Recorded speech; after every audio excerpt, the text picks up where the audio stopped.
why we've looked at neglect is because it's such a significant thing for disabled children. Evidence suggests that disabled children are nearly 4 times more likely to be neglected than non-disabled peers. The reasons for that are quite complex. It's really difficult as well when we think about the nature versus nurture, which can then look at actually the relationship between disability and neglect can be quite difficult. Although we think that it's nearly 4 times higher, we still feel actually in practice that children who are subject to child protection plans or who suffer from neglect, who are disabled, are actually quite represented. So actually, when we look at that, actually there's a lot of children out there who potentially are experiencing neglect, but it's gone unidentified. So there's a range of neglect, and I think we've got to think about this when we look at our professional roles, because each professional from each discipline have their experts. So we've got physical neglect. So that if we think about health needs and actually failure to meet our health needs, we've got educational neglect. So sort of thinking about children not going to into the school. We've got emotional neglect, so thinking about stimulation at home, and we've got medical neglect, so failure to meet those appointments. So as you can see, neglect actually covers a wide range of issues. So the opportunities for learning, as part of the training, we've looked at sort of the key messages that have come out in some serious case reviews. What is quite alarming is that actually these key messages are quite common in serious case reviews. However, unfortunately for sort of disabled children, these do continue to happen. So Hackney Safeguarding Partnership published a serious case review recently in 21 and outlined some 5 key findings, which sort of indicated key messages and key learning points. So thinking about actually children not being brought to appointments, it could be a sign of neglect. In terms of focus, sometimes we focus on engaging parents so much, we don't necessarily challenge sort of what could else be going on, and obviously the need for multi-agency working.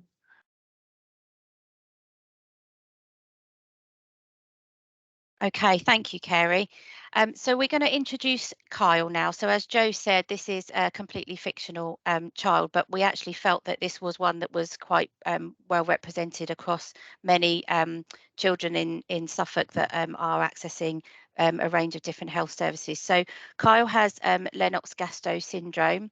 So some of you may know that this is a rare but severe form of epilepsy. So a child with this type of syndrome is likely to suffer from quite regular seizures. So most often they're the atonic and tonic seizures, which are often those kind of drop seizures that that you hear about. So because of that, Kyle does need regular medication. He'll have an emergency care plan because obviously the seizures sometimes can be quite prolonged.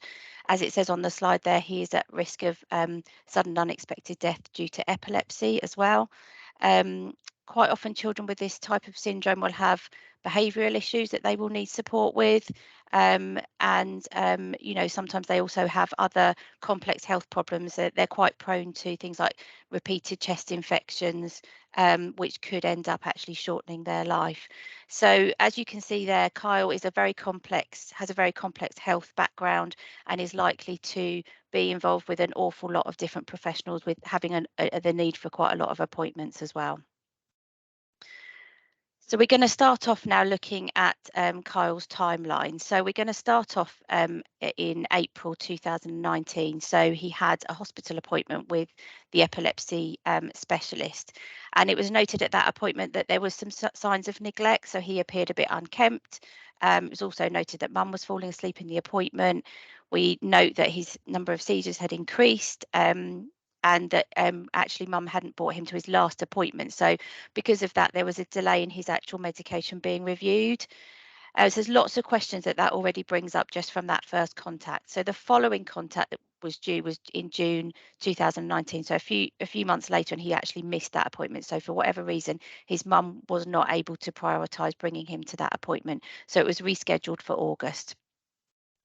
Fast forward to August, he was seen, so he was brought in, but again, there were signs of neglect. He was noticed to be quite tired. There was, some confusion. It seems that mum hadn't really kept the seizure management diary that had been suggested that she did. So there's already signs that she's not following professionals' advice. And there was also reports that he was becoming quite increasingly difficult in his behaviour. So that was really difficult. So we need to start thinking why that might be. And I'll hand you over to Kerry now for some social care input. So in September 2019 was the sort of first referral MASH had in relation to Kyle. It was a referral from the epilepsy consultant outlining that actually the family could do with a little bit of support. Mum's a single parent. She reports some difficulties with behaviours.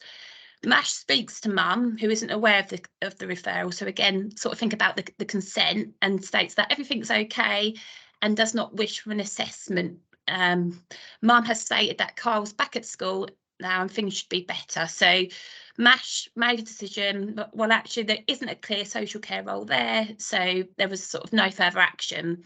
And then following on from this, a few months later, in March 2020, there was an EHCP review, so an education and healthcare plan review at school. The school raised concerns there'd been an escalation of Kyle's behaviour. So this included hitting out at staff and becoming more anxious around personal care.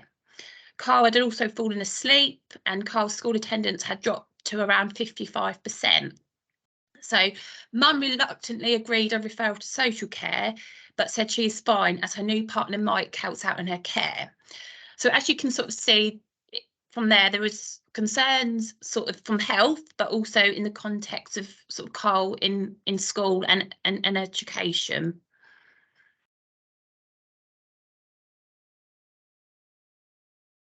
Okay, thank you, Kerry. So we're going to stop at that point and think about what our opportunities are now for learning from what we've just heard. So we've heard about the changes to his behaviour. We need to think about why that might be. So as we always say in safeguarding training, it's about the need to be professionally curious. Always think why, always think, do we need to speak to other professionals about that? Is there any other information that we can gather to tell us about what is going on in his life? So we need to think about that. We need to think about whether actually there would be a benefit in involving Kyle's father in some of the meetings and including him in appointments, because he should be part of Kyle's life as well, and he may have some additional information to share that would be really valuable in sort of piecing together what's going on for him. We need to consider, while obviously Kyle is becoming sleepy at school, so is there a poor routine at home? Is mum struggling with some of his behaviours so much that she just can't manage things within the home? Does she need increased support, or actually is there something else going on? And equally as well with the attendance, why is there why is she maybe struggling to get him into school, and what can we do to support her with that? So it's about making sure that we get all that background information. Again, be professionally curious, especially when there's a change in circumstances. So with this case at the moment, we've got information that there is a new partner on the scene, potentially in the home. We don't actually know at this point, but we do need to be asking those right questions. And actually, when we have a child as vulnerable as Kyle that we are working with, we need to not be afraid to ask those questions and speak to mum about that information, just to be able to gather that. And as it says at the bottom there, because when we're making referrals into the MASH, the more information we have about the background, the better, really. Okay. So we pick up from the community children's nurse who was involved in the previous meeting, and they've gone away and written a referral and done their best to highlight that mum is struggling with Kyle's behaviour, and we are doing a referral to look at support. There are opportunities here for thinking about, reflecting on the previous referral that went in when there was no further action with that, and really trying to articulate what is it particularly that means that we want social care to be involved with, rather than just putting something generic, like seeking support. So the information has gone in, and Nash then go back and kind of start to look and can see there is some other information that maybe the wider professional group isn't aware of around domestic abuse that's happening with her ex-partner. Okay, thank you. And then we move slightly along again to say that the GP has received a letter from the hospital consultant. So this is the first time that there's been a recognition of Kyle's learning disability diagnosis. The GP noticed that this was not on his GP record. So with GPs, they have to very carefully code things such as learning disability. That will then make him entitled to an annual health check. So because he's now reached 14, he should be having an annual health check, obviously every year, just to pick up anything and sort of, you know, make sure that there's early intervention as and when needed, really. So from May 2020, GP offers an appointment for the annual health check, but again, Kyle is not brought to that. So for whatever reason, Mum has not prioritised that appointment again. The GP's tried to make contact several times, and many of you will know they often will send text message reminders, they will send letters, they will phone parents if they are particularly worried, and none of that has worked. So a referral has been made from the GP to the Learning Disability Liaison team so that they can support Mum to attend with Kyle for his annual health check. Yep, and then May 2020, sort of as an outcome for MASH, with the information that they've received about needing support, and actually that's what Mum would benefit from.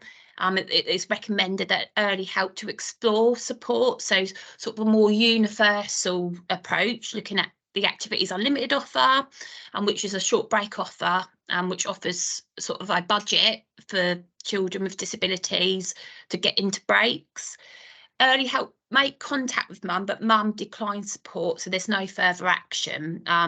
This is despite, obviously, if you think about what's going on in the background and these key little key little things that are happening, for some reason it hasn't sort of translated in that referral. So again, opportunities around sort of social care involvement potentially have been missed because Mum isn't wanting that support at this stage, and we've got to look at, actually, with the information available, what level of intervention would be proportionate to that situation. So information is key here. Thank you, Kerry. So yeah, really key opportunities for learning at this point. So for whatever reason, MASH didn't have all that information. It wasn't, you know, maybe as a robust referral as it could have been. So we need to look at how we can improve that. So definitely we need to be looking at the family circumstances and making sure that it's really clear in that MASH referral that there has been a change in circumstances for Kyle, in that Mum has a new partner and what that may mean. You know, are there any patterns in the sort of concerns that are being raised, looking at the low school attendance and his escalating behaviour, again looking at what that might mean. Make sure that's in the referral, because obviously MASH can only go on what they have in front of them at the time.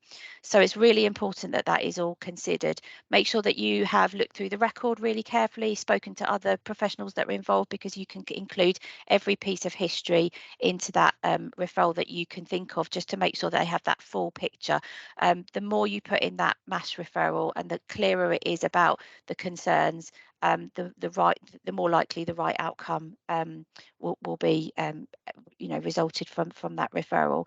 And as it says at the bottom there, you know, it's really important that we work openly and honestly with families as much as possible. And if you have concerns about a child that's enough to do that MASH referral, then you need to be explaining that to the parents and explaining why you're doing that, because you want to make sure that you have that open and honest relationship with them to be able to continue working with them in the future. We hear a lot of stories where a referral has gone into MASH, parents didn't know, and then they refuse to work with that professional again. So we want to be doing this kind of work in a really supportive way, and yeah, that can easily be done if we work openly with them.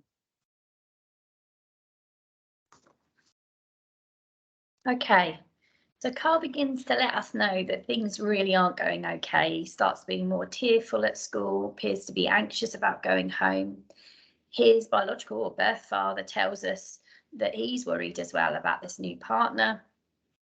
And actually Carl's mum, so his ex-partner, disclosed to him that they'd had an argument which resulted in her hair being pulled by her new partner. Alongside that, so we've got school holding that information, but within the Learning Disability Liaison team, who have just started working with, they start raising concerns as well to the hospital consultant that actually generally there are this low attendance at community health appointments. And thinking about some of that learning, it's making sense, isn't it, of Carl's presentation. What is he trying to tell us? What is it that his behaviour, how is that different? Making sense of the changes and patterns in his behaviour. And it's our job sometimes to try and piece that together if he's unable to tell us really clearly himself. So in May 2020, given sort of some of the concerns at school, MASH, school submit another referral to MASH, raising concerns that Carl's come into school with a bruise on his cheek, which looks like a fingerprint mark, and a cigarette burn on his arm. So mum explanation does not fit the injuries. Mum has asked for free food parcels in the last 2 weeks. So and mum has a new partner who has moved into the home. So that information has gone into MASH.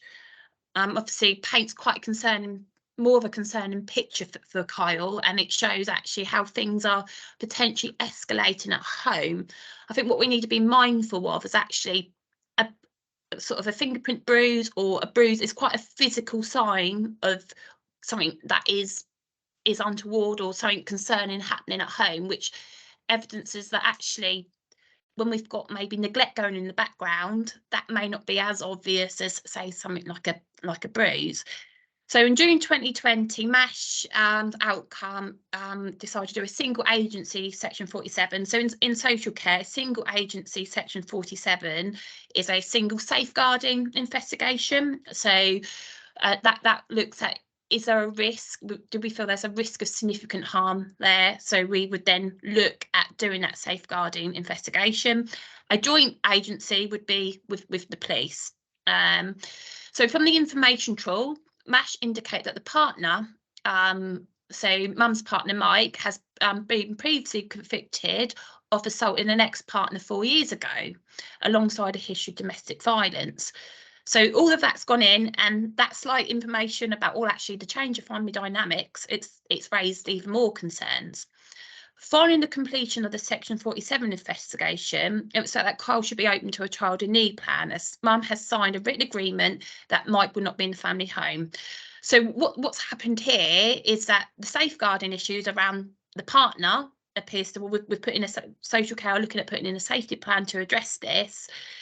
Mum is needing that support, mum, and we're looking at managing that on the child in need plan. So actually at that time, it feels that those specific safeguarding concerns have been addressed. What may have not been addressed is those other things that have been going on in the background.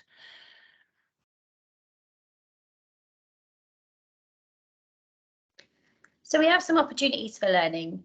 The completed social work assessment was robust in the areas that it looked at, but actually what happened was that the health professionals weren't involved, they weren't consulted, and all of that information which was held within health wasn't effectively shared into that wider understanding and assessment of risks. I like to always refer to the NHS, well, you could say it's like a multifaceted diamond, or conversely, you could say it's like a many-headed beast. It's really difficult to understand. And actually, for social care, we need to, be kind in this, that we don't fully understand sometimes within health ourselves. Coming from a community health background, I don't always fully understand how all the acute and various different services work.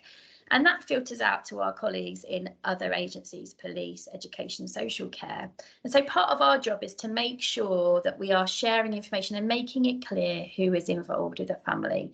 And so sometimes there are, assessments which aren't done to the highest standard that they could be, or as robustly as they could be, because there is a gap in that particular professional's understanding of how health services or educational services or police may work. And the same is for us too within health. You know, we don't necessarily fully understand all of the ins and outs of how our colleagues work in other agencies. So the learning opportunity for us is to think, well, how do we better understand each other's roles so that we can make sure that we are communicating and sharing information so that nothing is missed. You know, we want better outcomes for children, and that means robust, filled in, full understanding of information. And just a top tip to take away for those of you who maybe aren't from health, that every health service, so that may be from my point of view from community services or for our colleagues in the 0 to 19 service, GPs, mental health services, any acute provider, they are all going to have named safeguarding professionals. They may be called a named nurse, they may be called a named doctor or named midwife. So if you're not sure who's involved, you can just contact one of those and they will be able to look on their different recording systems and allow you to know who is involved across the health kind of service arena. So just as a little thing to get you involved in the chat, I'd like to ask, how many health professionals do you think were involved with Kyle? This is our kind of fictional but very real life young man. If you just put a quick guess how many health professionals you think, if you just type it into the chat, let's just have a look how many people you think may be involved. 10, 5, 14, 15. I feel like maybe I should do a Brucey thing here. Any higher than a 15? Okay, we had 27. Okay, fab. Right, guys, so we actually just did a very, very quick count up from the professionals that we had involved in our, so yeah. So here we go, we've got 12 boxes here, but that is not representative of how many professionals we have. So even if we think about the acute teams, for instance, for paediatric epilepsy, you've got your local provider, and then you've got maybe got your tier 3, you've got your specialist centre, so Addenbrooke's. So even within that really small kind of part of his life, he may have already 2 teams, which may have lead paediatricians or lead consultants, and then epilepsy nursing staff and other support workers. So if you're talking about actually how many health professionals are working with Carl, well over 20. So when we think about that, how difficult that is for the family to manage, for Carl to manage, but also when we're trying to information share and join that up, it is tricky. So please do utilise those kind of key professionals who may be able to join some of that information or combine some of those teams or health professionals together to make information sharing and gathering that much easier. Next slide. Yeah, so going on from Carl's timeline, so in July 2020, a Child in Need meeting was held. So these Child in Need meetings happen every 3 monthly, and they are chaired by the social worker. And they would look at, there'd be certain goals on that care plan. So at the meeting, it was discussed that there was poor attendance at school and he was often late. This appeared to be less of an issue if he stayed at dad's in the night. So there appeared to be a pattern. So we think about patterns of neglect, patterns of actually the routine. Actually, what does Carl's life look like? School had also reported that mum's partner Mike had been in the car a few times at drop off. So the occupational therapist sent in a written update raising concerns that they had not been able to visit to do a check of his essential equipment. This is following mum cancelling 2 visits. Epilepsy nurse also raised concerns as there was an increase in seizure activity. At the time, it was like, well, this could actually be linked to puberty, and again shows actually, is it a nature thing in terms of actually his actual medical condition, or could there be something else? We think about the wider environment, what else could be going on? Professionals scaled the situation as a 6. Using the signs of safety. So the signs of safety, we scale from 0 to 10, 10 being the best situation it could be. That's what we strive to do. 0 is we've got very, very serious concerns and it sort of thinking about the safety element, that he wouldn't be safe at home. So as an action from this, as a routine, a meeting was then arranged for 3 months' time. So then we have our community nurse who decides that she's got some information which is important for everybody to know, but unfortunately not shared within the meeting, that there is a pattern of missed appointments. And it's here that professionals really have the opportunity to make sense of what that pattern is and really add some meat to the bones by adding some analysis to that piece of information. So how important were those missed appointments? Were they kind of general kind of monitoring? Were they essential medication reviews? So it is for that community children's nurse to really put some analysis to that pattern of missed appointments. So then we go on to August, where Carl's social worker puts in a referral to the Children's Learning Disability Nursing Team Behavioural Support. Bit of a mouthful, but a fabulous team. We've got Susie, you're going to be able to ask. And their remit is to specifically support families with children with learning disabilities, where there may be behavioural issues that the family just can't seem to quite get on top of. That could be overlapping with home and school, or particular things like going out and about. They have quite a wide remit as far as what piece of work they can do once within their team. So that could be review of the health record. So in community services, we use something that's called System 1. Unfortunately, we don't have the same recording system across all of health services. So different hospitals use different recording systems, and some GPs use a different recording system. So they'd be able to kind of look at some of that and collate and think, what is the piece of information which may help us understand what's going on for this child's behaviour? They'll look at generic assessment of needs, kind of working really alongside the school and coming out with a behavioural support plan. So what can we actually do that supports this young person? And that may be looking at a health passport that they're able to use in different clinical settings.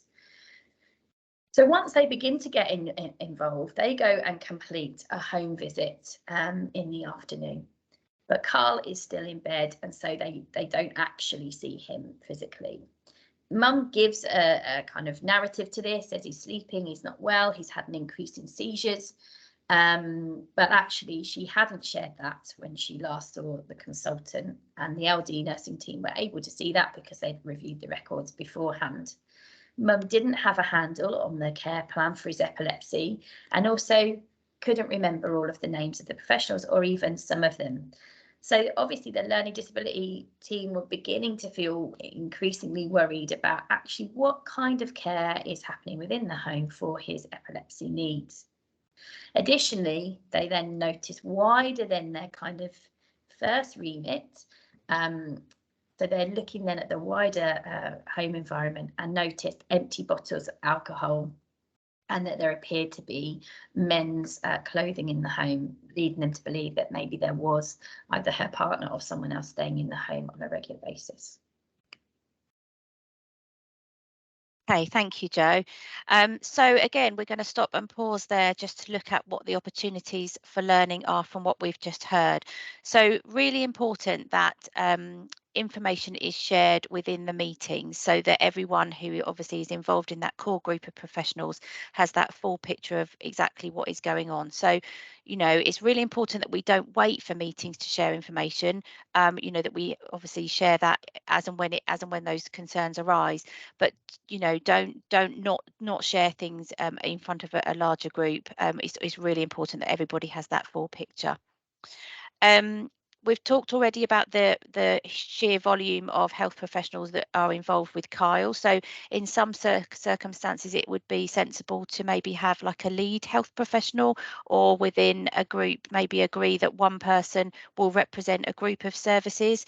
That's particularly helpful sometimes with the community paediatric services. So we often get groups of, you know, the OT, the physio, speech therapist, all working very closely together. And actually, it could just be that one of those will go and represent them as a group at the meetings. It would then obviously be a slightly less overwhelming for the families as well. So again, it's about being professionally curious. So some of the things that we've just heard, the concerns that have been raised as part of those home visits and those meetings, looking at why those the Carl is starting to suffer from increased seizures. Could it be that there's more going on at home that we don't yet know about? So is there an increase in stress levels within the home? Is there, a level of anxiety from him? Is he worried? Is he anxious? Is he feeling kind of insecure within the home environment? It's looking at what those behaviours might be telling us. Making every contact count. So we talk about this a lot within services and safeguarding. So, you could be the only person or professional seeing that child that month. So you absolutely have to make every contact count, ask the right questions, take in the observations as the learning disability team did there with kind of looking at the home environment, seeing what that tells us. Considering things like the routine at home, and we have concerns that mum is not following this epilepsy plan, but we really don't understand why that is at this point. So we need to be asking those questions. Maybe, we have to consider, does she have her own learning needs? Does she not understand the severity of his epilepsy and what the consequences of not following that advice and the medication plan might be? So is it about somebody really building a relationship with her to try and sit her down and really explain that to her in an appropriate way? But the bottom line really here is, what is Kyle's behaviour telling us? So what is he trying to tell us, and how can we capture his voice?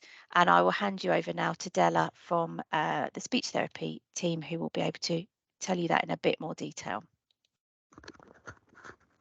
Hello everyone. So for anybody who doesn't know me, my name is Della Chubb and I am the service lead of the Suffolk Communication Aid Resource Centre, and I'm a speech and language therapist by trade.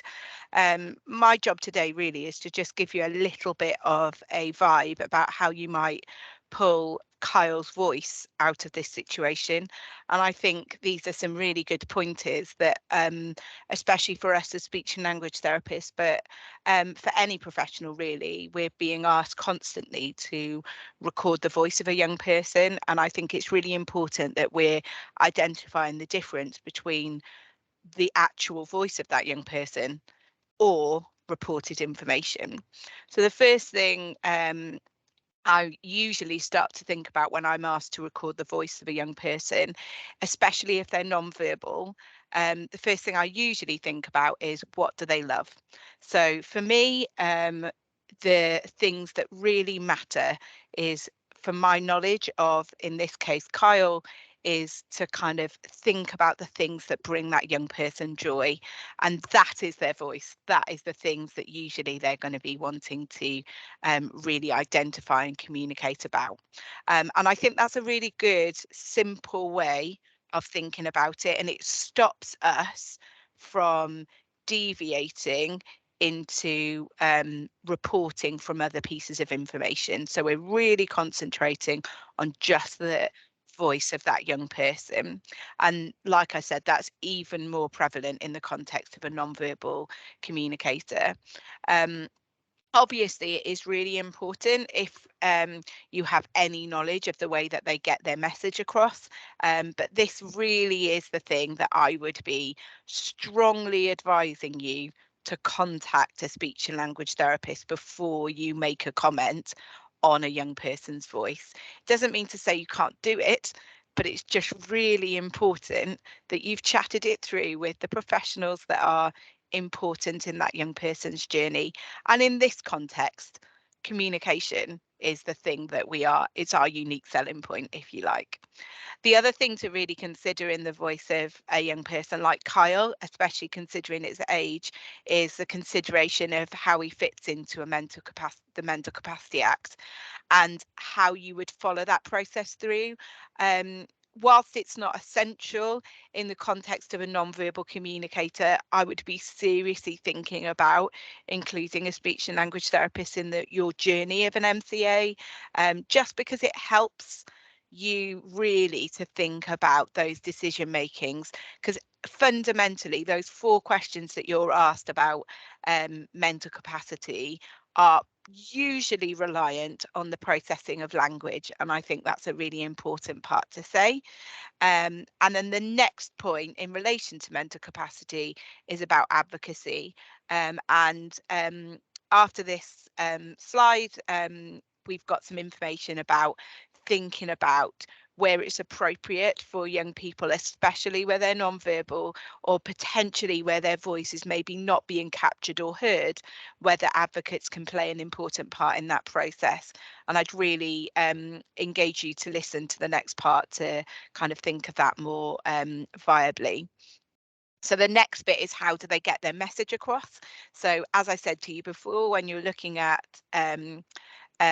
a young person, you're really thinking about what level of communication is that young person at, and how do they use that communication to get their message across. So for example, in the context of me specifically, I would be thinking about what is their augmentative and alternative communication. So what is the way that they get their message across, and if so, what system, and is there something in that system that I can use to identify? And this is what I would say to you.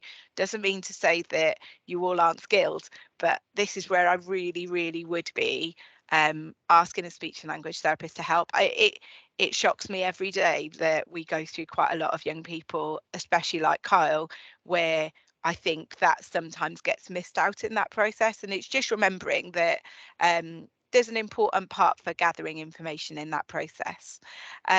The next bit is to think about how they process and understand information. And this is especially relevant when you're thinking about the Mental Capacity Act. So for example, do they use visual support to help their understanding? And if so, at what level?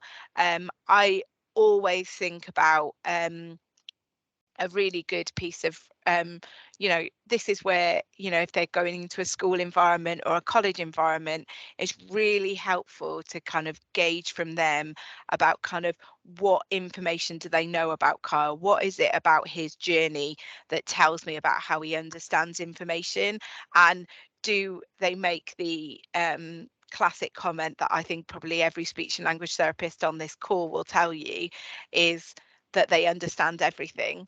And the challenge that I always bring back to, do they understand everything, is what is it that you do, aka professionals, to help support that young person to understand information? So is it the routine that he's understanding? Is that the same every single day? And therefore, is that what's helping Carl to understand what his journey looks like? And secondly, what are the strategies that are in place? So for example, is there a visual timetable on the board? If so, is that the reason why you're saying he understands everything? Or is it from looking at a young person, are you as a professional observing passivity in relation to Kyle? Are you observing him potentially not engaging in that environment as a result of potentially not understanding what's being said? And these things have a massive influence on how we as professionals gather information about a young person like Kyle. And then the last thing that I would challenge you about is, how do you get your information about a young person? So it doesn't mean to say that that information isn't valid. The important thing is you are not writing, for example, if Kyle's mum says, Kyle loves bananas, that you don't therefore then just write down the words Kyle loves bananas, that you clearly say, and I know this probably is teaching you to suck eggs to some extent, but it is massively important in the context of safeguarding and recording a voice that you are identifying where that voice has come from. So for example, it would just say simply, Kyle's mum reports that Kyle loves bananas. It's not saying that that information doesn't matter. It's just identifying where that information has come from. And I think in the context of a young person like Kyle, especially where he's non-verbal, that is massively important. So are you doing that based on an observation that you've seen of Kyle? And are you identifying that? Are you gathering it from other professionals? Or primarily, are you taking that from the parents and young people? And especially where there's question marks around parental behaviour, are you emphasising too much emphasis on that process in order to gather the correct point for Kyle? And it's just fundamentally about keeping Kyle at the heart of what you are doing. And they're just some simple ideas really for thinking about a young person's voice. The last thing that I would recommend to anybody where they're trying to gather information is to have a look at a system called Talking Mats, which basically allows young people, especially where they're non-verbal and really focuses on pictures and symbols, to identify their voice in a process. And that's a really important thing to relate to, and I will send the link out for that for everybody just to have a quick overview. But I will pass on just to have a look in the next point about advocacy, because I do think it has a really important part to play. Thank you so much, Della. That was really helpful. Thank you. So yeah, as Della said, there are going to be situations where we need to be considering whether the child needs an advocate. Now, the Suffolk Advocacy Service, we've put a lot more information in the resource pack for you to have after this session, and we have got somebody from the Advocacy Service hopefully at the time for the Q&A at the end of the session as well, if you've got any specific concerns. But basically, advocacy is taking action to help people say what they want, secure their rights, represent their interests, and obtain services that they need. So you know, they have a really important role to play, working in partnership with the people that they support. And obviously it promotes things like social inclusion, equality, and social justice as well. So it's a really important thing to be considering, and to be considering early enough. So don't leave it until it's too late, until you absolutely desperately need to have one. You know, it's part of a process that you could think about early, particularly if you've got a child like Kyle that doesn't have his voice, that maybe would benefit from one. So as it says here, the Suffolk Advocacy Service will support children in care, care leavers, any child wishing or intending to make a complaint, and then children and young people receiving social care services. So if they currently have a child protection plan, and also for children age 12 plus that are, obviously that are subject to child protection planning, as I've just said, and those return home interviews for children in care as well, that where those children that are going frequently missing, making sure that we're getting their voice, and that they have the rights to an advocate if they need to, and the same with homeless 16 and 17-year-olds as well. So those really vulnerable groups of young people. So their telephone number is there, and as I said, more information is in the resource pack. And obviously we can ask some questions towards the end of the session as well if we need to.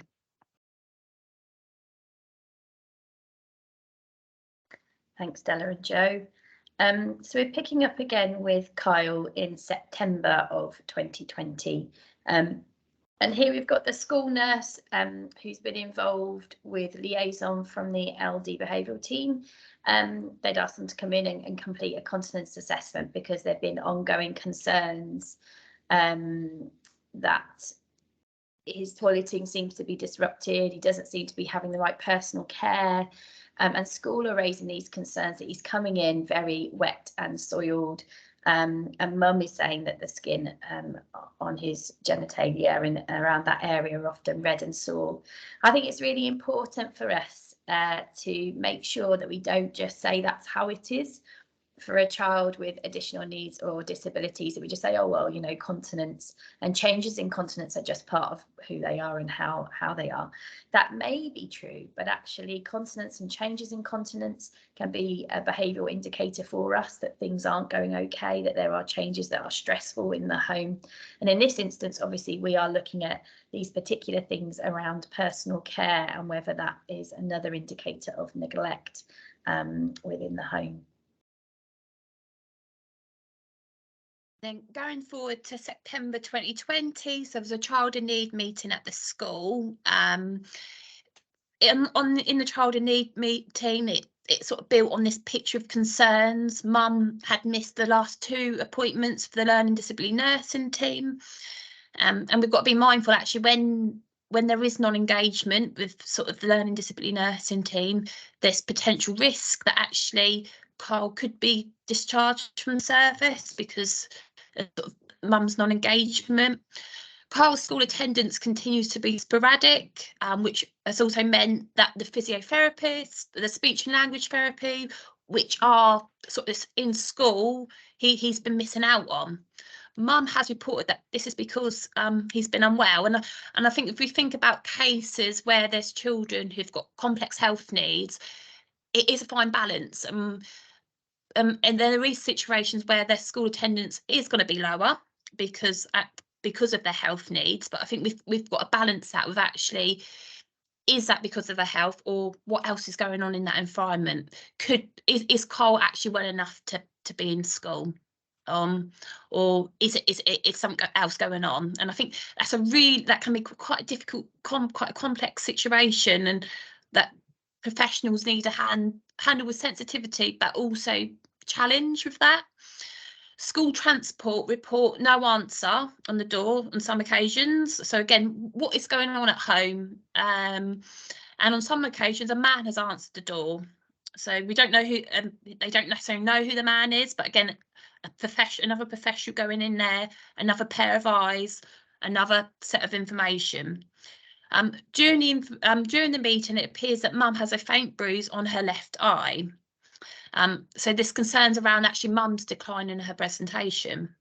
Mum is unclear about his current seizure plan, health appointments, and there was an A&E attendance in the summer holidays.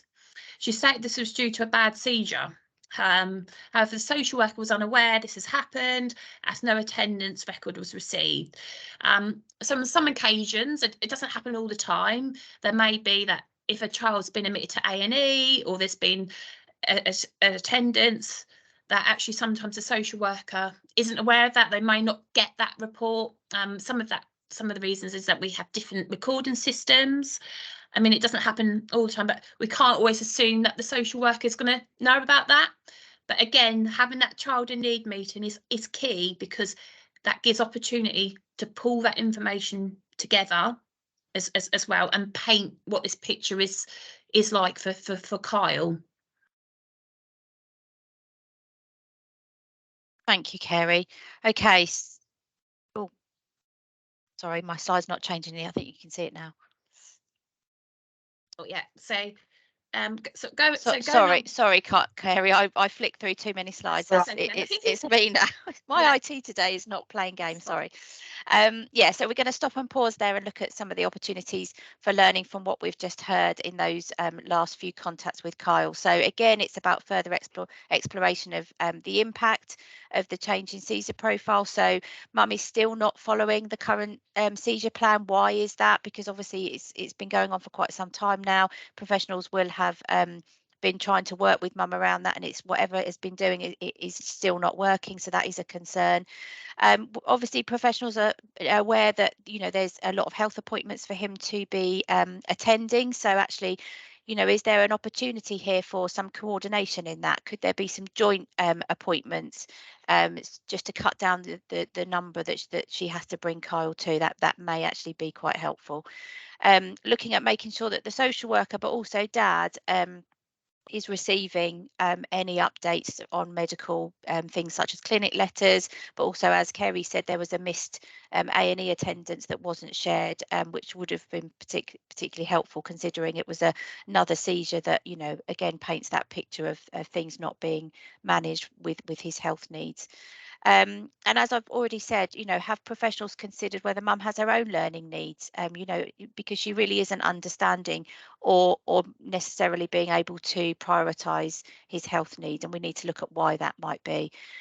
We have some sort of early evidence of potential domestic violence within the new relationship as well, with Mum having a bruise. So again, that needs to be explored, and support needs to be offered there as well. So there's lots of little opportunities for learning in just that one sort of section of the timeline, and we'll move on now to the next section. Yep, so this is where things sort of really escalated for Kyle in sort of a couple of months, or you could say where things come to light even more. So in October 2020, the social worker discusses Kyle with the community named nurse for safeguarding. there is increasing concerns about health appointments and Carl's presentation. He has become more tearful and there has been an increase in behaviours of Carl hitting out. Health agreed to compile chronology of missed health appointments and significant events. So actually stop and starting, reflecting on the situation, thinking about that picture, pulling everything together might actually be really important to have a really clear understanding or more of an insight of what could be going on. So alongside this, is while we're sort of in the background where professionals are getting more and more concerned, in the same month, Carl was admitted to A&E. Mum rang 999 from a very long seizure. It transpired that Mum had forgotten to give him Carl's anti-epileptic medication. Ambulance staff also report that the home appeared cluttered with several bottles of empty alcohol. There is also a man reportedly sleeping on the sofa. So actually, putting those two bits of information together, he's had a big seizure, but alongside actually what is going on in that home to cause this. So although he may be getting seizures because he's getting older, actually what else is happening? And by Mum's own admission, she has raised that she's forgotten to give him his medication.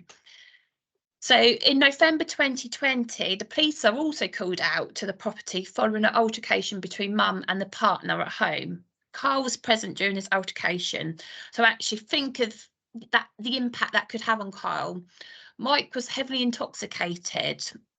This results in a safeguarding Section 47 investigation because with the information that's come to light, Carl appears to be at significant risk of harm. So the outcome of the Section 47 was that this case should go to an initial child protection conference.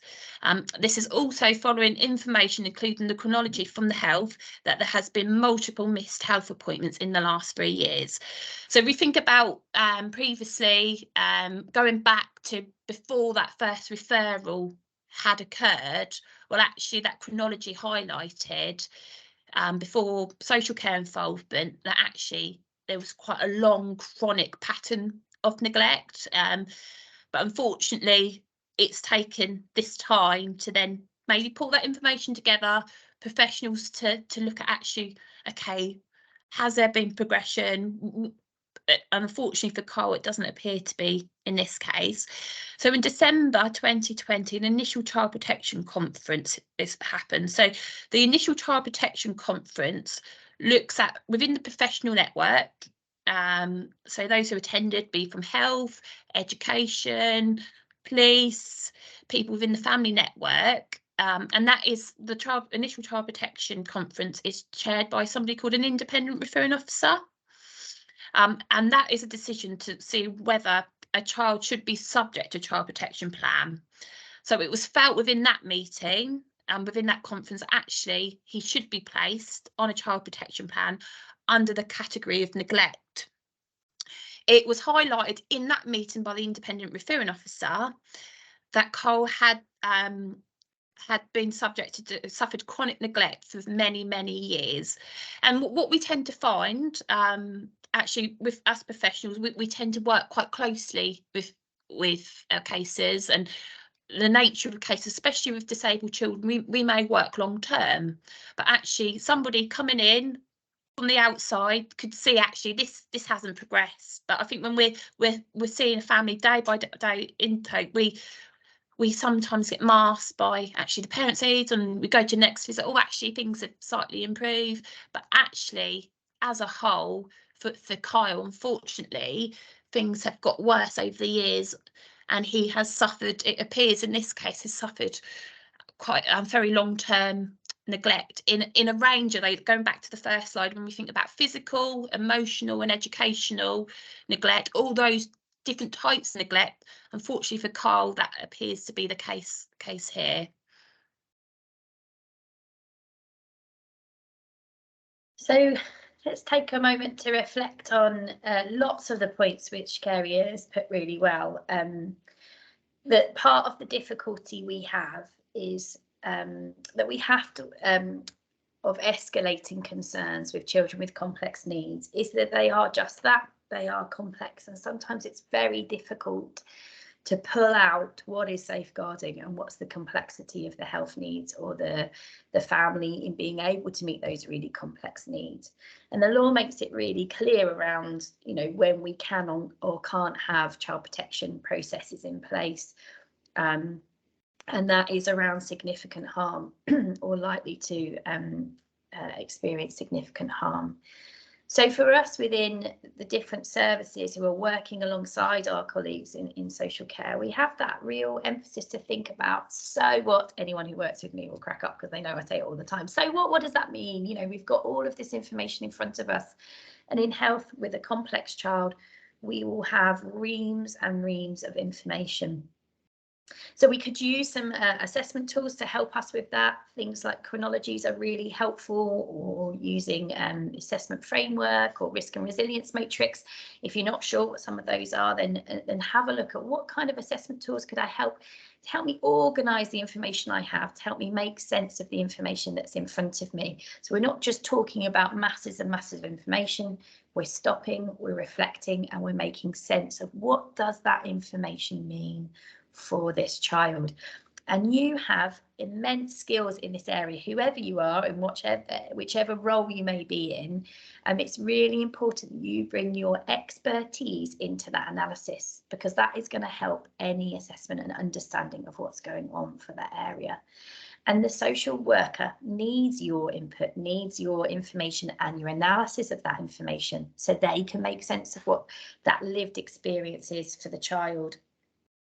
We can also think about, were there some missed opportunities earlier on? We already had 2 ineffective referrals to MASH, and were there opportunities for those professionals who made that, it's GP and for the community nurse, to escalate at that time, to go back and say, well, actually, if I didn't communicate it clearly, these are why, these are my concerns, and this is why I think that this family and this young person needs additional support.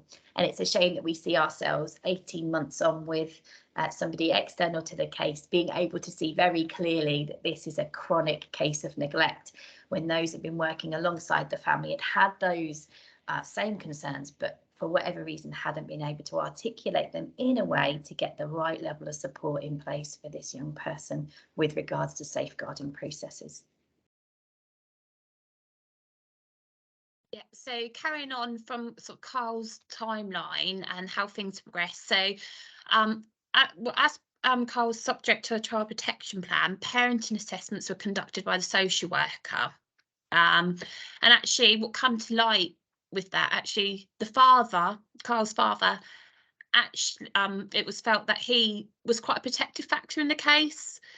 And what was really imperative is that the quality of the parent assessments was enhanced by health professionals. So parent assessments would look at the capacity to meet the parents and capacity to meet Carl's health needs, for example. So it was quite evident here that mum, who was a primary caregiver, she was struggling to meet those primary health needs, that those lack of missed appointments, that they're struggling with the epilepsy plan.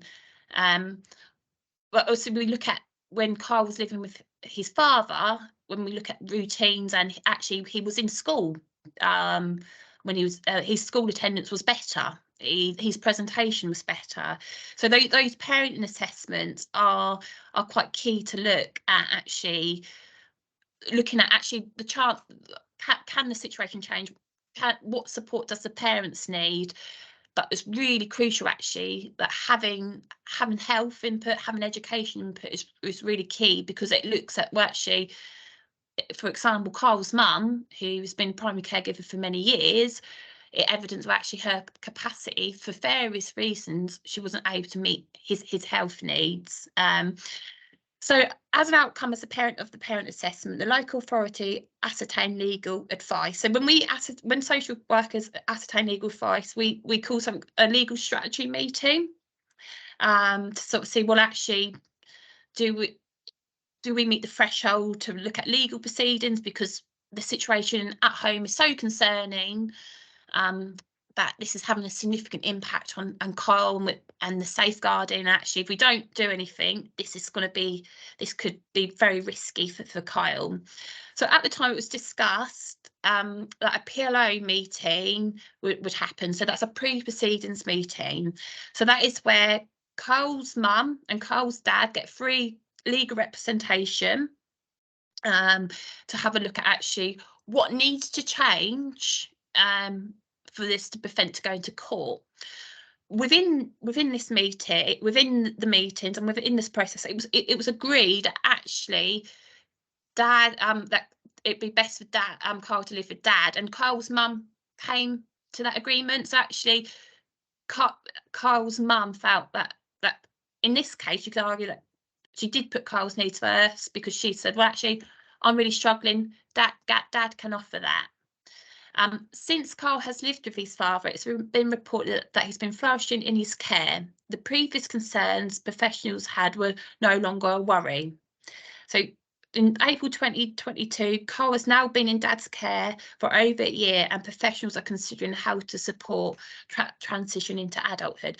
So that really shows here that how important dad is, and actually the wider family network, because unfortunately for Kyle, things did turn out okay, and actually that this prevented the need to issue care proceedings and go to court. Thank you, Kerry. So as Kerry said, towards the end of that, Kyle is now getting older, so we do need to be considering transition. So transition really is about considering the child becoming an adult. So it's obviously normal for them to start being able to make decisions for themselves and to live a more independent life if they're able to.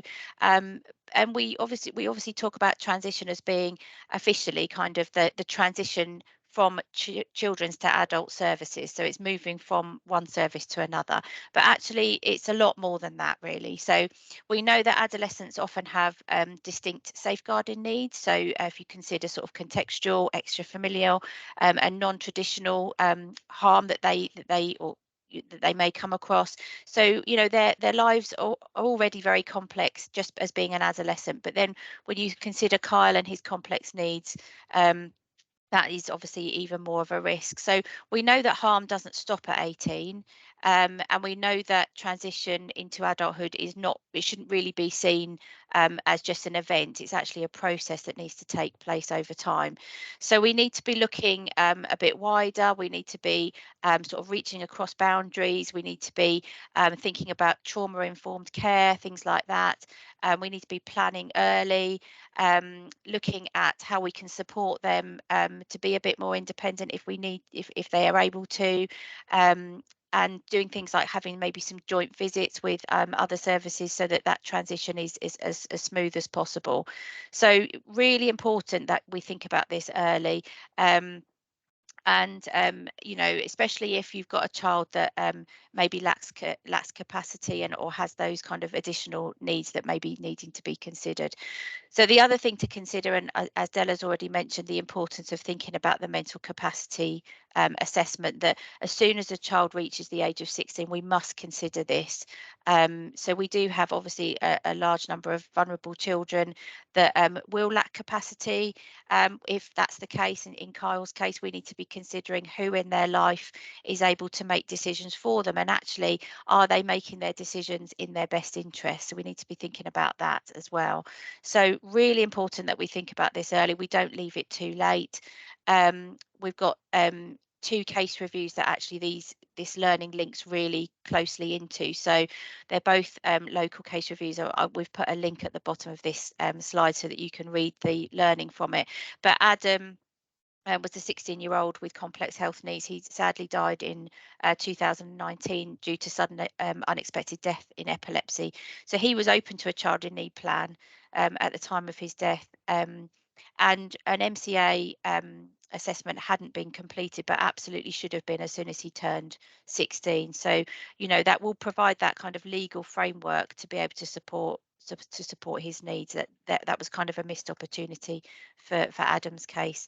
And then Annika as well. So this is the more recent case review that the Safeguarding Partnership have published. So Annika was a 17-year-old with autism and severe learning disability. She had no speech at all. There was quite a lot of learning that came out of Annika's case, and obviously due to time, I'll leave you to read the majority of that, but it certainly does it does need to be a focus on transition into adult services, and looking at the key worker role as well. So again, like as we've said, when there's a lot of professionals involved, looking at whether there could be a lead professional, which will ease things for the family, but also for professionals as well.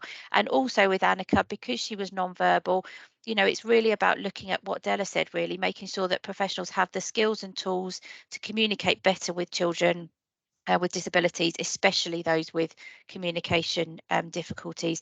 And as it says on that slide there, if not now, when? If not you, who? So don't assume that someone else is going to do it. Don't just think, oh, it will be easier if we do it next time. Actually, it's the earlier the better that we plan these things, really. And the next slide has very helpfully been put together by the transition nurse lead at Ipswich Hospital. So this is just so that you can see kind of a visual journey really for the child moving into those adult services. So it's about, engaging parents really early on. It's about making sure that all the other services are also involved in that as well. The use of health passports is really, really important. So Susie Mawson has really kindly given us some information for the resource pack about health passports, but they can be really helpful for all services. It means every bit of information about that child is in one place and can be shared really quickly and easily. So just a bit of a visual there for you around transition. Now we're going to move into sort of summarising what we've learned today. So I'll hand you over to Carey. Yeah, so in summary, sort of going on for the first point, that children with disabilities, by definition, are at increased risk of abuse and neglect. Referrals to MASH need to be informative with a clear understanding of the impact on the child. So this prevents sort of bounce back, where actually I've seen before professionals are putting really lots of details about that child's disability and how the disability impacts on that child, but actually in terms of thinking about the social care involvement side of it, so key information, sort of building up that picture of why there's concerns there. Open and honest conversations with families to why referral are being made as imperative. I think sometimes professionals are we pride ourselves as professionals to have those really positive relationships with these families, especially when we work long term. But I think sometimes the key of wanting to keep that relationship positive first is actually when we have to raise those concerns, and being really open and honest with those families can be difficult, but it's about having that transparency. Don't assume that every professional may understand everyone's role. If you think in terms of social workers, they don't come from medical backgrounds. So actually translating that medical language and thinking, so what does this have an impact? How does this impact on this child? Because so for Kyle, not having his epilepsy care plan followed by mum, how does that impact on him? And what is this, by him having more seizures, how does that impact on his day-by-day living, his sort of his health, for example? So think about risk. Consider who is best placed to represent your service. I think it's really, we've got loads of professionals have really key valid input, and it's great. I think I've gone to meetings before where professionals are keen to sort of put their input, and you can see the dedication of sort of actually the support they offer for this young person, but sort of scaling it back at sometimes who the core professionals are, because actually if you put yourself in the family's shoes, families may feel quite overwhelmed with that, and actually when families feel overwhelmed, how much information can that family obtain as well? So it's about, and being mindful of resources and professional time, actually who is best equipped for this time to follow, to have a look at that. And especially with Kyle and his health, You may have key professionals come in at different times, so depending on what's happening there. So I think that's really important. Have an understanding of the threshold matrix, so actually thinking about, does this look at early help? Do we look at child protection? That can be really sort of difficult. I mean, we look at proportionality when we look at social care and our response, because actually we want to engage the family, but we need to be proportionate to actually to respond to that risk. An appropriate use of escalation process can prevent potentially harmful delays in the right safeguarding processes. And again, this can be difficult, especially when you're working long term with families and long term with neglect. I think when you're working in those cases, you might think, oh, this is brilliant, we've had a meeting, there's been slight improvement, but then things go downhill again. Actually, having sort of thinking, actually, no, this isn't good, there's been yet another missed health appointment. That is really key, because it just shows you, actually, for Kyle, the long term, the chronic neglect, alongside obviously the other issues going on in this case. Thanks, Kerry. I'm just going to reflect on some of the main learning that jumped out to me.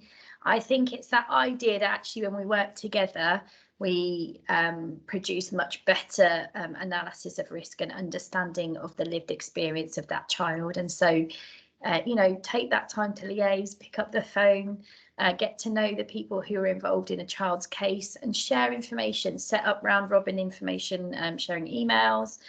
However we can make liaison work, let's put our time and efforts into doing that consistently through this presentation. Hopefully we've mentioned about being curious, and I think with children with complex needs, that is something where we need to be extra curious, because there may be many reasons why a child's behaviour may be changing, or a young person's medical presentation may be changing, some of which may have a medical basis.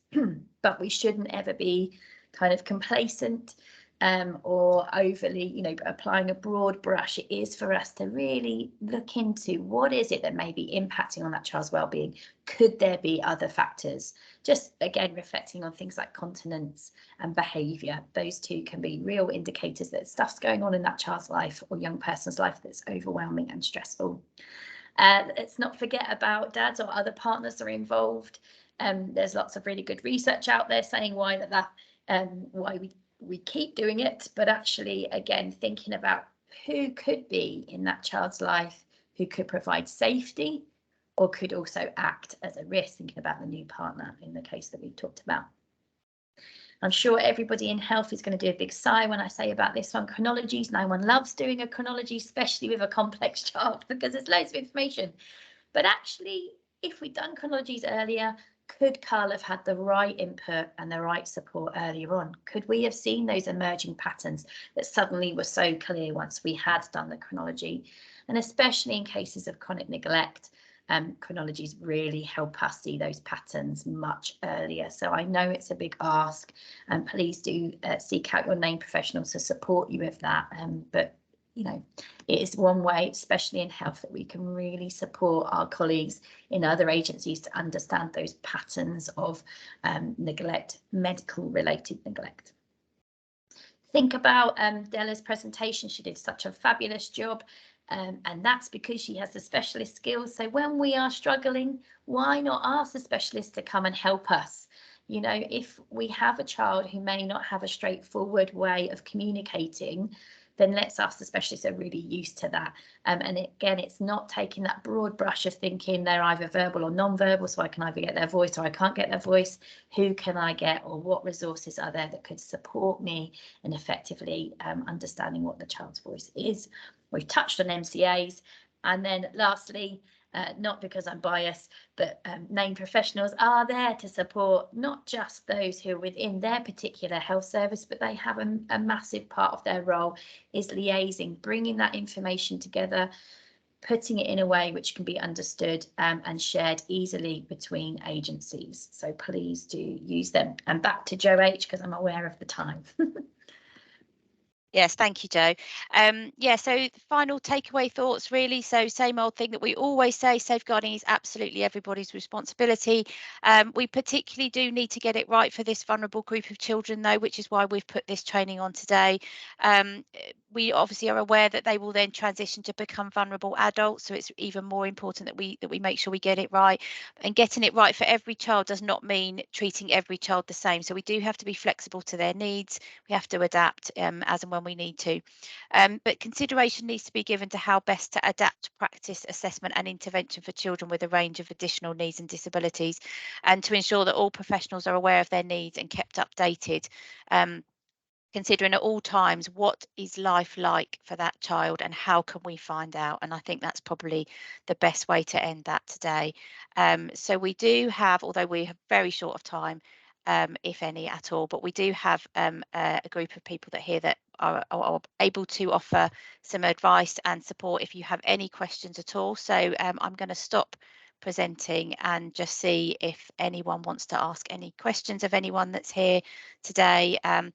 If obviously due to time, if you can't stay, you can pop your question in the chat and then we will do our best to answer them and maybe get a Q&A sheet across with the slides later on. But Jo, I wonder if it's helpful just to keep that last slide up so people know who they can ask questions. Yeah, let me do that. If that's helpful. Yeah, of course. Can you see that now or not? Yes, I can. Yeah, there we go. Okay. I can't see the chat now, so you'll have to do that. But yeah, that's fine. Yeah, no, at the moment, lots of people just saying thank you. If you have got a few minutes or if you need to go, please, but have a question, please put it in the chat, because what we'll do is we will pull together a question and answer sheet that will go along with the slides, the resource pack that you're going to get, and an attendance certificate. So yeah, if you can just put in any questions that you might have.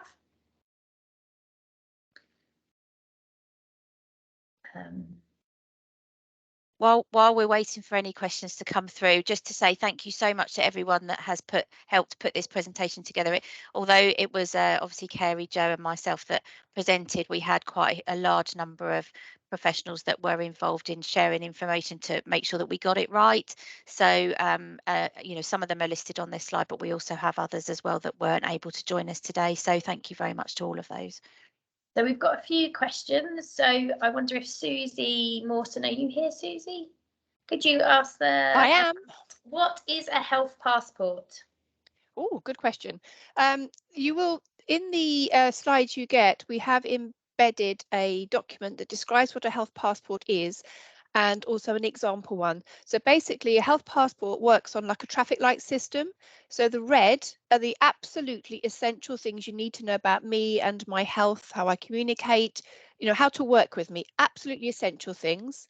The yellow are the sort of the things that are useful for you to know about me. And then the green is important stuff like my likes, my dislikes. So, you know, if I've got a real interest in Frozen, you might try and take blood from me in a Frozen style. There's many ways you can take blood in a Frozen style, but it's just a way of giving stickers or, you know, having the film showing why you're trying to take blood from somebody who really likes Frozen. It's just simple ways to try and make my stay in a hospital or attending any other appointment as low key for me, as less stressful for me, and also less stressful for any professional that's working with me. They're essential documents, and more than happy to share examples of longer versions or single page ones that we've got as a team. Oh, that's Does that great. answer that question? Yeah, wonderful. Thanks very much. One for Carey from Kim. One of the issues I have experienced in dealing with safeguarding and a child with complex needs is social care putting a lot of my concerns down to the disability. I was the only voice in a large team of professionals voicing concerns and was often smacked down. You got any thoughts on that? I think what's really key, I mean, I work for the disabled children's team, but is actually having that, bringing that expertise, and actually well done for having that voice, but actually looking at what is, and I think this is it is a thing that we do get in practice, that it's related to the disability, it's a child's disability. So I think that's where going back and thinking about how we work together as professionals, thinking about the child's voice, the advocacy side, and actually what is going on here, that is really key. So And it's, also, I would say utilise your named professional, whoever that is. So we have an escalation process. So if you really feel that the things that you are raising are not being listened to, or somehow they're not being translated in a way that our partners in another agency can understand, first of all, get some support around that. Make sure that we are packaging it in a way that can be understood, that we have articulated it really clearly. And then if that still doesn't work, then we have that process to support us in being able to say, hey, look, I still don't agree, and actually I do think the risk is higher. So there are a couple of ways that we can support from our end, but I do think sometimes it comes down to picking up the phone and having a really good chat with somebody on the other end of the phone instead of just sending lots of emails, because stuff gets lost sometimes. There's another question here, and I don't know, this is open to anybody to answer from the panel. This is from Debbie. When multiple referrals are made, help is offered and declined, is this fed back to the referrer? Does this trigger any other action? So with MASH, they will feed back to the referrer what's happened and the outcome. I guess in terms of triggering any other action, that would be further response from that professional if they feel that actually information has got missed. So what I've tend to find within our team, we've had like MARFs, so multi-agency risk forms go into MASH, that's been pinned back, but then and fed back to the referrer, and then in a few weeks' time and another referrals come through with a bit more information in that. So then as a response, we've then gone out and done, say, social work assessments, because there's been more information, because something's pinned back the rationale and the reason actually in terms of why that hasn't been open. So actually there has been professionals who've then put in another referral, what has then been accepted. And again, from a health point of view, it's recognising that our record keeping system may not have all of the information on it. So for instance, if you've made a referral, obviously that's going to come onto your record keeping system, because you're going to enter that in. But say, for instance, if education then made a referral, you know, we don't have access to their records in the same way. So it may be that you only have one part of that, and that's why liaison is so important, because our colleagues in MASH have all of that information and would be able to make sense of that, so we can liaise with them.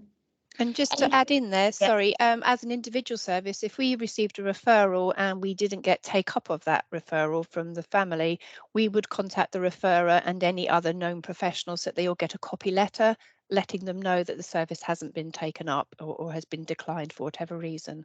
And everything is copied on System 1. So as a team of health professionals, if you've got access to the record, it is, you know, quite a useful system for us. Obviously not so good for social care.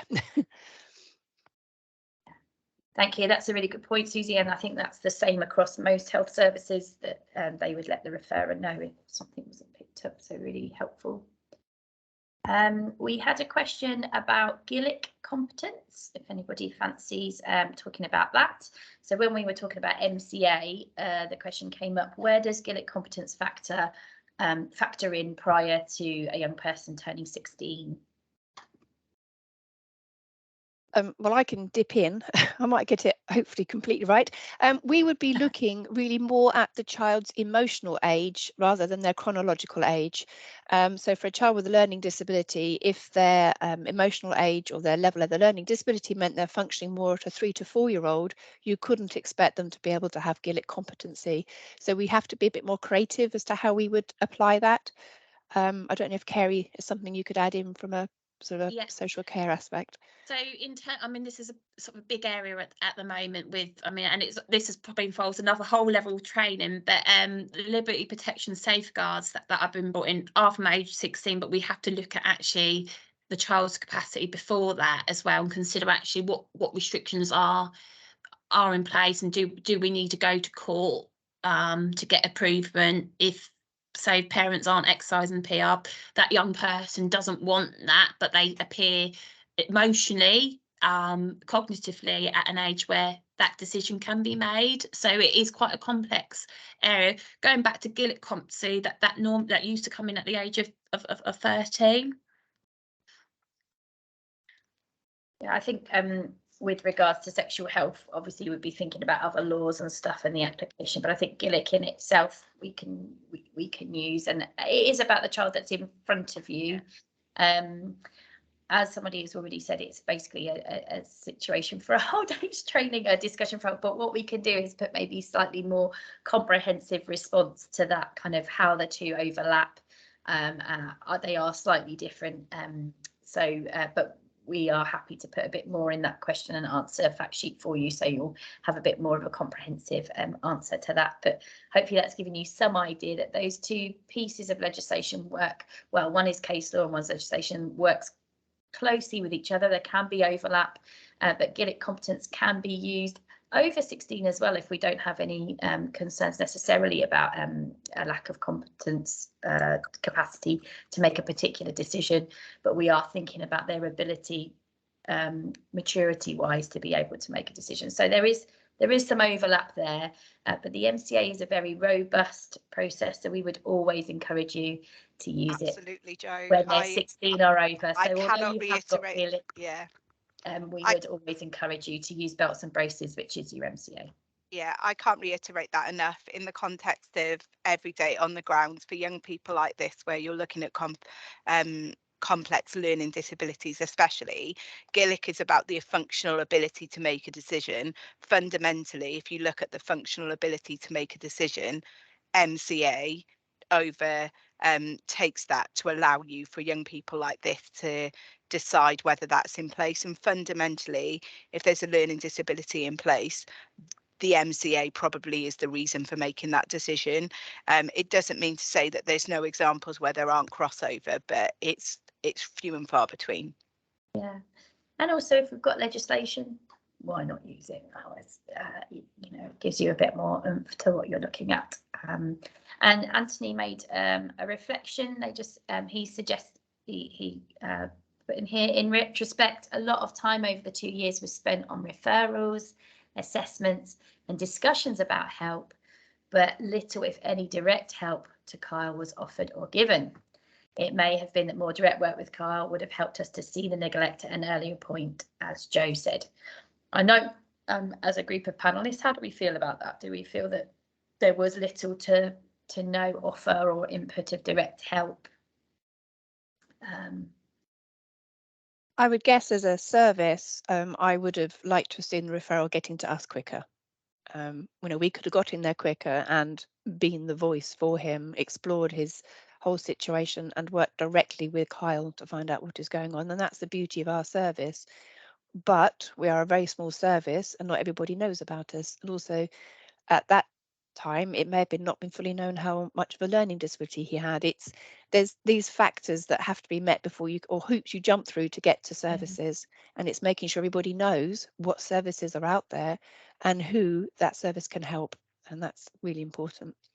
And I think sort of going on from that, especially when we work with disability, sometimes we tend to focus on the parent's needs rather than the child's needs, because actually the parent is the further one, where you've got children who've got complex communication needs, where if they're non-verbal, it doesn't mean that they can't communicate. They communicate in different ways. And I think what is evident in this, actually, mum and mum coping, and sometimes we focus on actually supporting mum coping in her parenting role, and we overemphasize that. Well, actually those opportunities for Kyle, when we think about his lived experiences, and actually having the learning disability nursing team involved to help with some of those behaviours, and so that's managed in a way that supports Kyle's needs in a more of a child-centred way.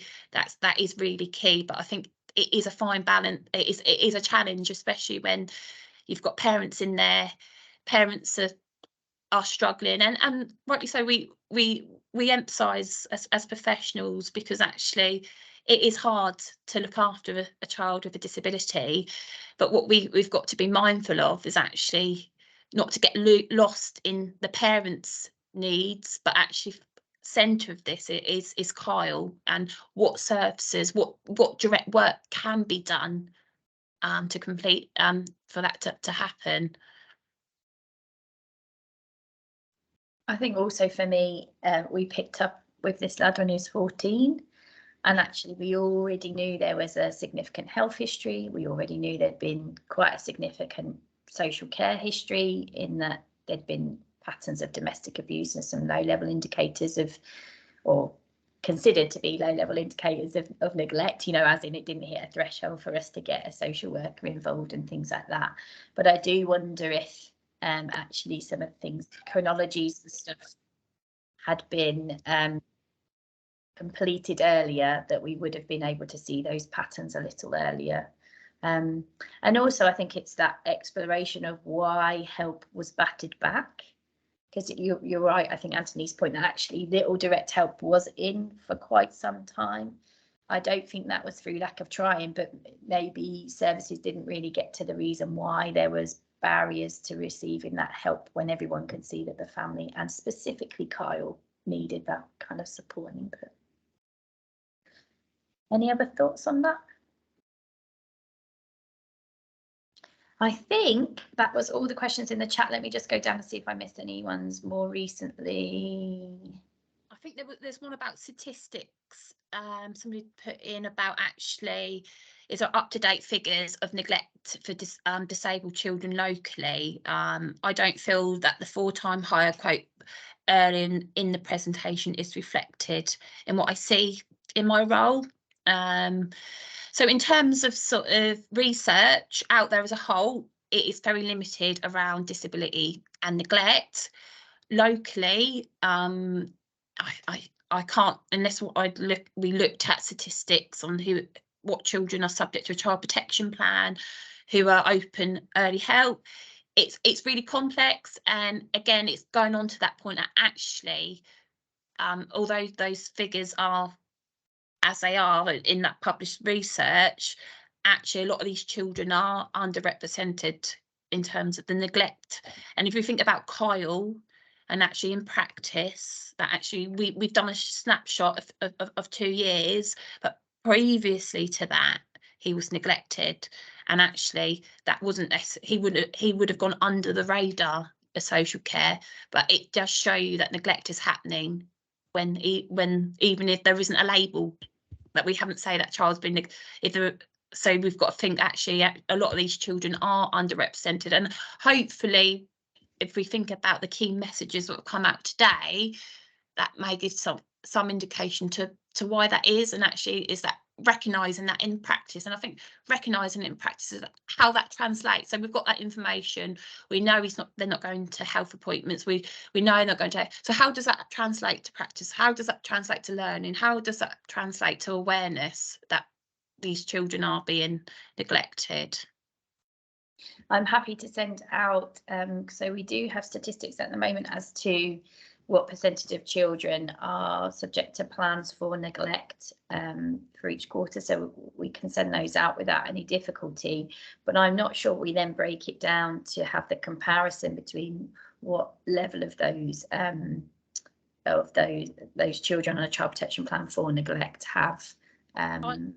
have additional needs. But maybe that's something, Kerry, I don't know if you're able to pull that information off. I mean, that may be something. I know with like the graded care profile, which is an assessment tool used for neglect, we don't have statistics in terms of, I mean, this is part of my own sort of research, actually we don't have statistics which indicate that how many graded care profiles are being completed on disabled children, which could indicate there's neglect concerns there. But again, that's all dependent on us recognising that needs to happen.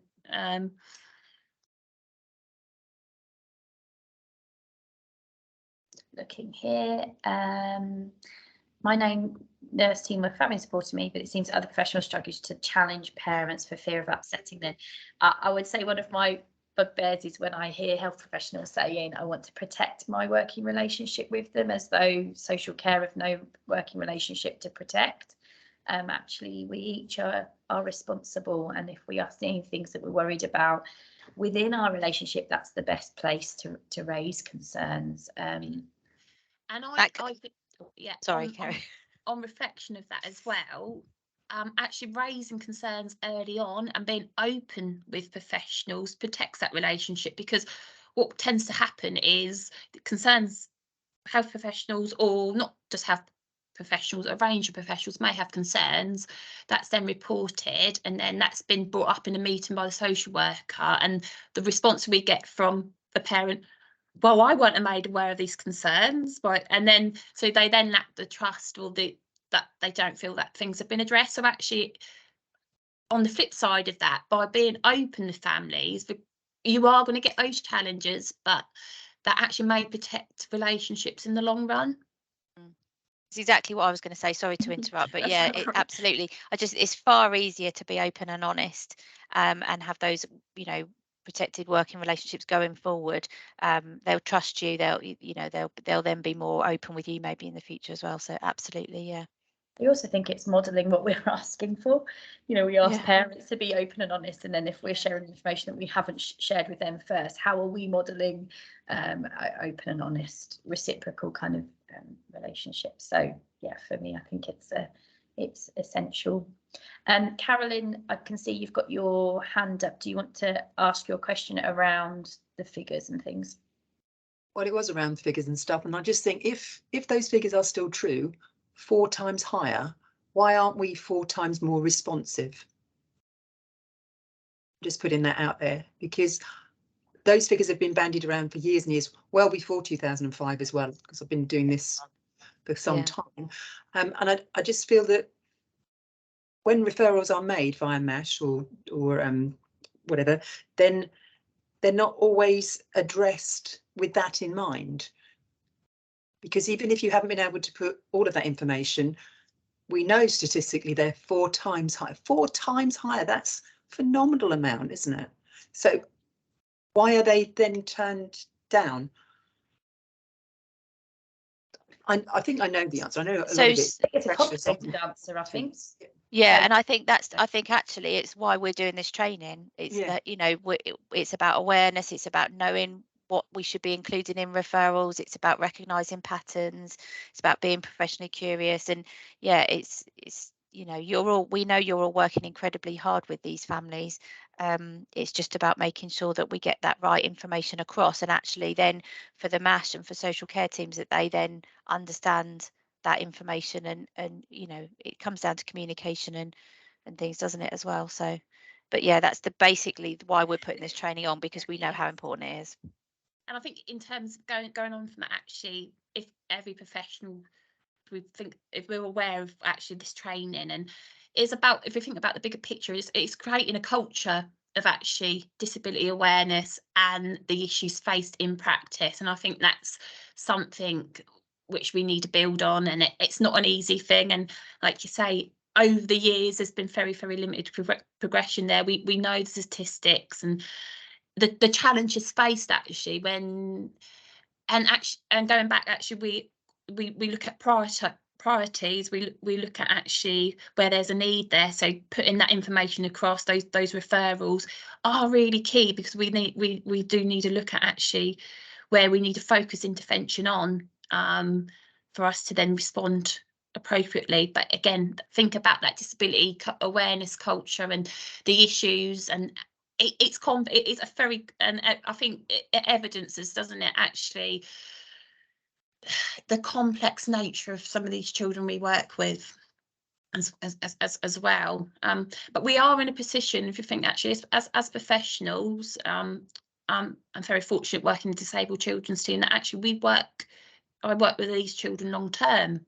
So we get to know the children on a longer term basis. So we can we tend to live the journey with them. And I'd imagine as health professionals as well, you tend to do the same. Schools, they tend to stay in the same sort of school as well as sort of specialist school. So we are in a position as professionals to share that journey and mould that journey to something that could actually provide lots of opportunities for them. But it's just thinking of how we work to do that, I guess.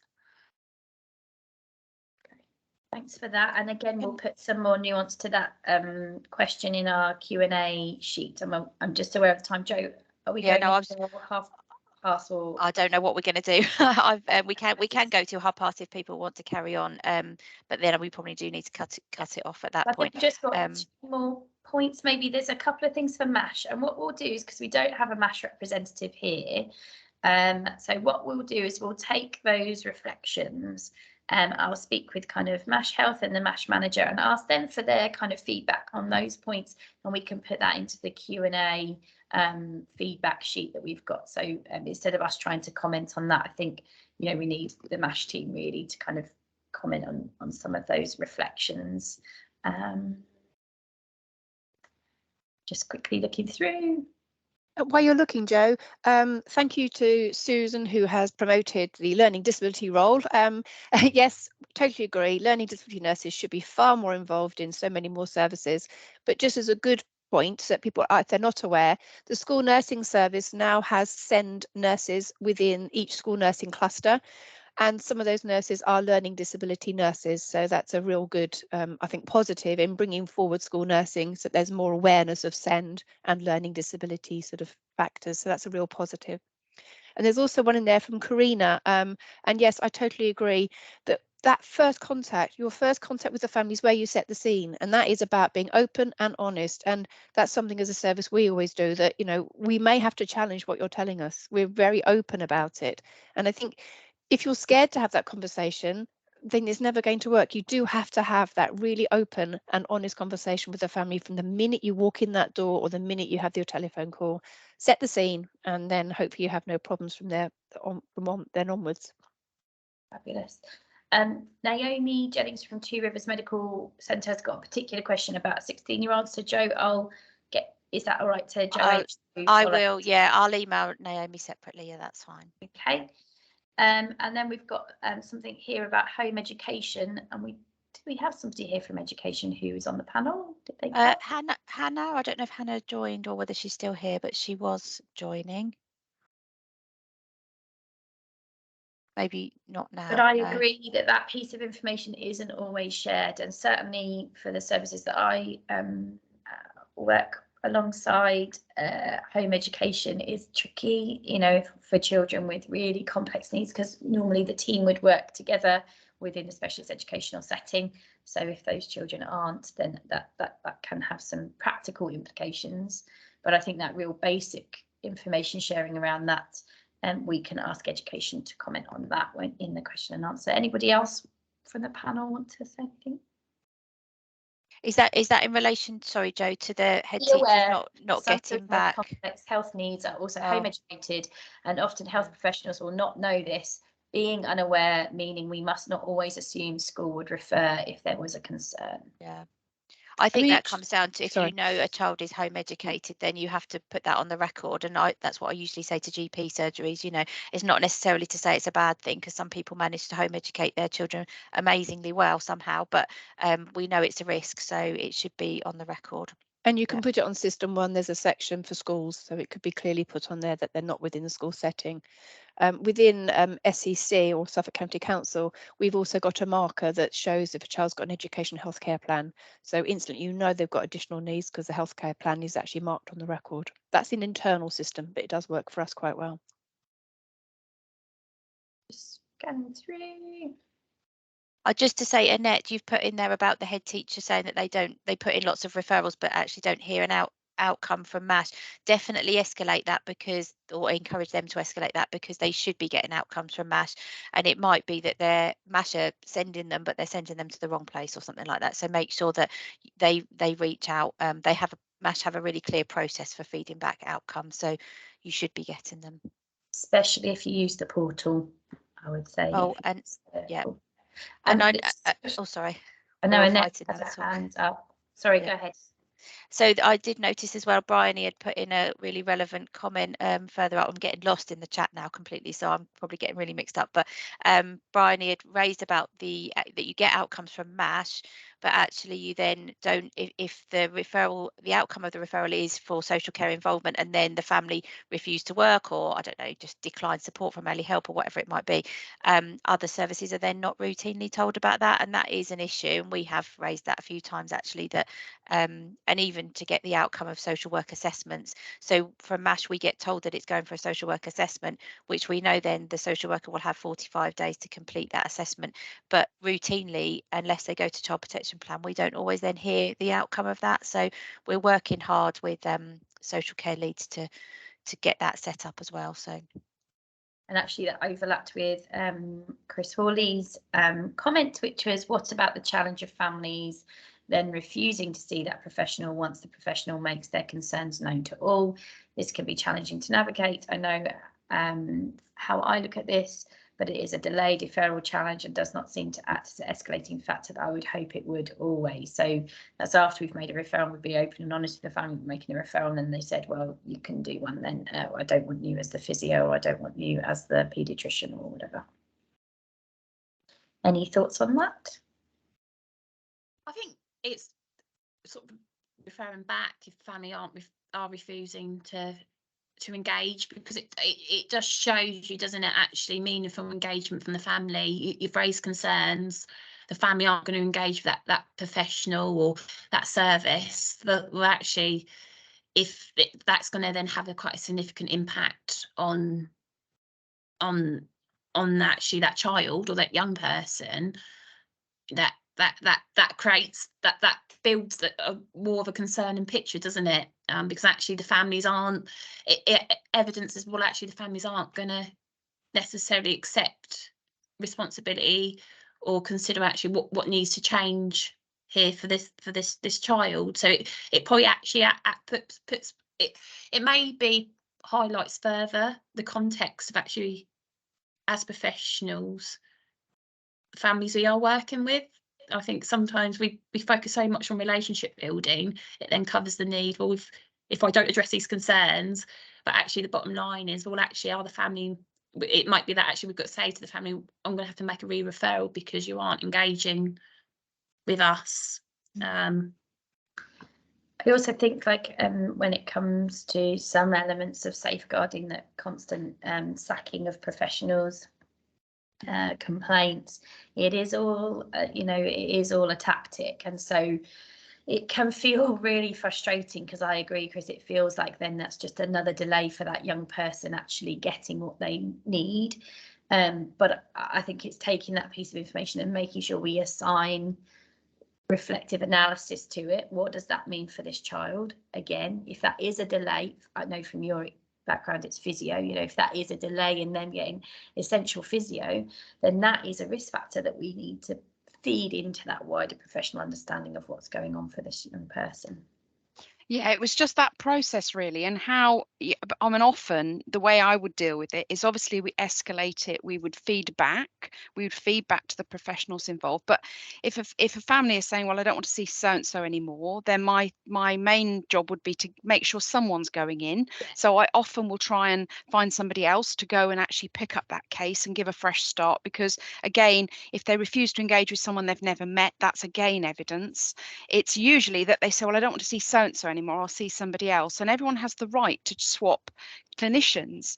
So that does create delay. It's just that for me, that is often a big indicator, and we invariably with these children end up at Child in Need or Child Protection or wherever we go, but it just doesn't seem to happen quickly.